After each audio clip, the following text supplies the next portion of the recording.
What's going on, Port fans? Welcome back to another video on my channel, and today we're going to be dissecting the first Marsh series game against the Brisbane Lions. It was a pretty interesting game of football for the Port Adelaide Football Club, so we're going to have a look at it and dissect it and see who stood out and some of the positives and negatives that we took away from it leading into the second week of the Marsh series as we head closer to round one. So let's get this started and go straight into the review of Marsh Series 1 against Brisbane. It was a very intriguing match, that's for sure. Both teams putting out pretty strong sides. Both noticeably for Port Adelaide in particular, Scott Lycett and Robbie Gray was missing from the day, and obviously Ollie Wines was missing through injury as well. So a couple of key factors for Port missing as well. But Brisbane did go in pretty much near full strength, although they did have a couple of players that only played a limited amount of time due to their commitment to the State of Origin match next week. So that is a very much fair enough thought, and you know what, it is the Marsh series. You're not going to take too much into the fact of, oh, Port Adelaide beat Brisbane,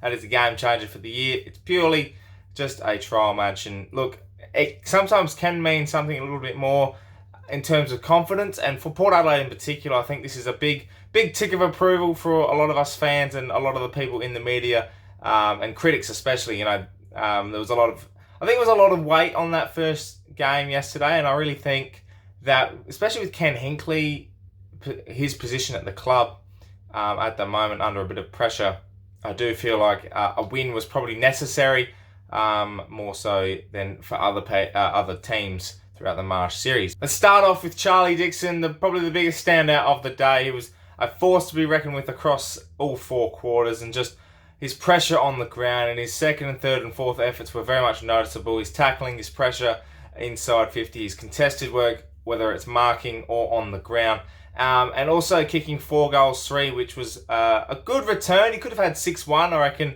with a couple of shots, but the wind did play havoc yesterday, and I think that had a lot to do with how well we did kick at goal. 14 goals 14 in the end. So we created scoring shots. We had the ability to move the ball pretty quickly and give Charlie that first option, and he kicked the first goal of the day, and you knew him taking a short lead with a mark inside 50, banging it home straight through the middle. His set shots look like they've improved massively, and I did notice that at the internal trial as well.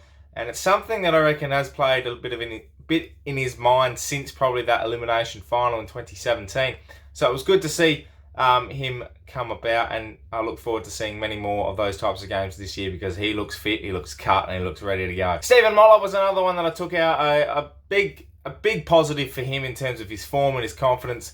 And I think if he performs like that again against the Bulldogs in Whyalla in a couple of weeks' time for the second Marsh series game, I feel he'll be playing round one. I reckon obviously there's a lot of upside with him, and he's getting to the stage of his career that he's at his stage of his career, which should be playing every single week consistently at his peak.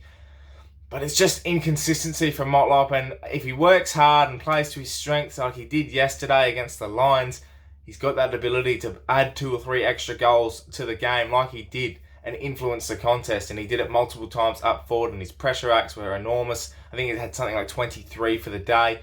Him mixing with Sam Powell-Pepper, who was also another one that was very impressive up forward, had the ability to create a lot of pressure down in the front half. And there's a goal from Powell-Pepper. He created the goal for Butters, and you can see that it worked well because his pressure, and he's just full steam ahead. His attack at the footy is second to none, and I think that's what we've lacked a bit down forward. So if him and Motlop can work together and create that pressure forward stuff, along with Rosie, along with Butters as well, who both had composure and their class showed yesterday, I reckon that as a little forward group. Then with Robbie Gray coming back as well, there's a lot of goals to be had if they can all work together and get on the scoreboard with their pressure and their roaming abilities and their crumbing as well. That was another big thing. A lot of crumbs from yesterday's contest with Marshall and Dixon, and Laddams going up. He was fantastic in the ruck. Really felt like his ability to mix it, even though he had Stephen Martin, I think it was McInerney as well, against the bigger bodies. He was able to compete. Did take a while to get into the game, but after quarter time, along with the rest of the team, he was able to influence the contest, whether that was in the ruck, around the ground, in the stoppages, or even up forward. And that's the thing for me. I think one of the biggest things of the day was how consistent we were after quarter time. It was a strong breeze, and we did have it in the first quarter, and I think we just took a little while to get going, and that's to be expected for a young side even Brisbane as well. I think both teams were trying to figure each other out. And you can see that was not really working for both teams. Brisbane did have a lot of their ball inside 50 but couldn't convert it, and our defence was holding up really well, as they do. They're just reliable people down there, and they're able to really succumb to the pressure and really get the ball moving out there. And you could see it as well. There's different plans and patterns when we're moving the footy, especially through the corridor. Our kick-ins, a lot of it was coming, especially in the first quarter. I think we're trying to utilise the wind with Mackenzie bombing 80 metres and going out straight down the corridor and try to get that fast break for a quick goal. They changed it up a little bit. We're able to hit shorter targets or hit the bigger bodies and create the contest and then move the ball up through our smalls. And we weren't really playing wide. It was more corridor football. It wasn't just inside the square. It was sort of along each sponsorship line. And I think if you're playing your footy in there, you're going to be a lot more aggressive. And that's the risk you got to be willing to take when you're playing this type of football.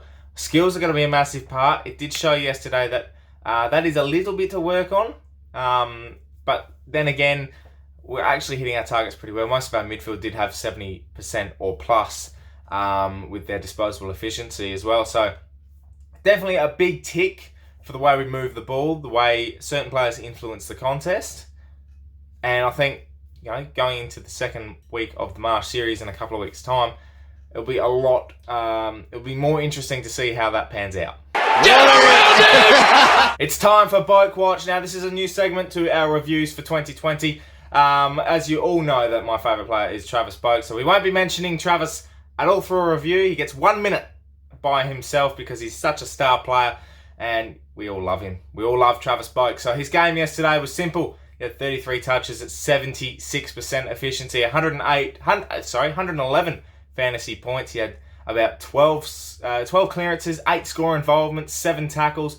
Just a standard game for Travis nowadays. His way he's moved the footy and his continual running. There was that one shot where he did miss it completely from about 30 metres out. Probably something he's got to tweak on and become if he wants to become that dangerous midfielder that hits the scoreboard, he's got to be kicking those. But that's the only negative out of that one. Otherwise, Travis Boak was sensational once again.